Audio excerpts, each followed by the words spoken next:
MMOs are not in the best place currently. Very few Western publishers and developers have been making MMOs since 2014. In 2014, The Elder Scrolls Online and WildStar launched. After that, we did not get a AAA Western-developed MMO until 2021 with New World. Why did publishers stop funding new MMO projects? Part of it was the huge pile of MMOs that did not live up to the hype prior to 2014. The endless supply of WoW killer wannabes that thought they could kill WoW by being WoW in the Star Wars universe or WoW in the Lord of the Rings universe. No matter how hard these projects tried, they could never provide a more polished or content-rich experience than WoW, so in many respects, going the safe route by copying the WoW formula was a mistake. While not all of these projects outright failed, many did not have the success the publishers had hoped for. So that is one of the reasons the MMO funding money dried up. Another was the birth of several new genres of games. MOBAs, Battle Royales,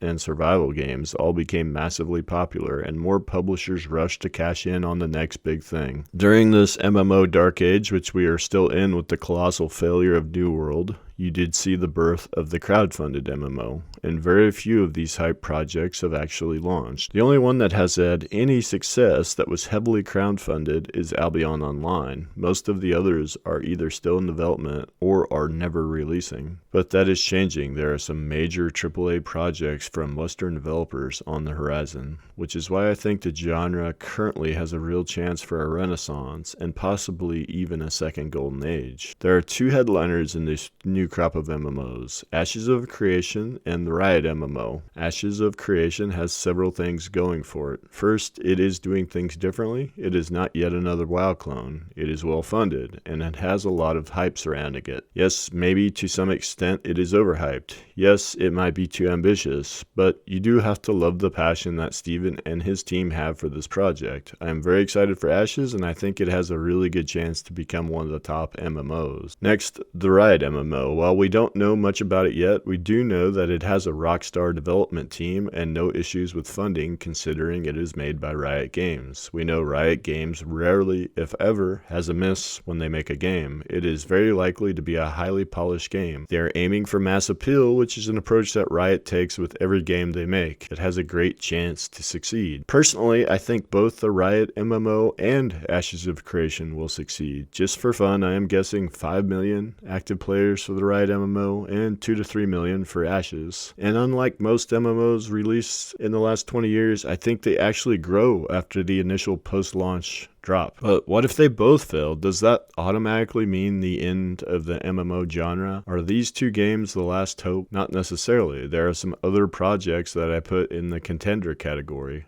I will start with Pantheon. Now, Pantheon has one major thing going for it that many projects have not had, a truly passionate dev team. What it has not had going for it for much of its existence is funding. Now, my guess is if the late Brad McQuaid was still here and had a chance to do it all over again, he would try to secure funding the traditional way for this MMO instead of via crowdfunding. Unfortunately, a lot of MMO projects have found out the hard way that funding an MMO only via crowdfunding is not enough in a lot of cases. Pantheon has secured some angel investments in the last few years, so hopefully they're on the right track in terms of funding. Next is one very few are talking about. A new dev studio, European-based studio Mainframe, is making an MMO codename PAX Day. They have raised about $22 million in funding, which is right about what a AAA MMO costs on average. The only thing we know about this one is that it is a cloud-based MMO. We will have to see what that actually entails once they tell us more, but they are a Western developer with good funding. So far, so good. Next is another one that is not being talked about. Raf Koster is well known as the game designer of Ultima Online and Star Wars Galaxies. Both of these MMOs had major impacts on the genre. He is making a new sandbox MMO with his new company Playable Worlds. They have secured over $35 million in investments already. We don't know much about this project other than it is a cloud-based sandbox, and they seem to be be making a metaverse platform along with this MMO. We do have some non-Western MMOs that, well, most likely will not do well in the West, as that is what normally happens, but if for some reason these projects decide to not ruin their games with predatory monetization, they can absolutely be contenders. Throne and Liberty is probably the one with the best chance, as it has been in development for a long time and was at one time a Lineage title that was changed to a different IP.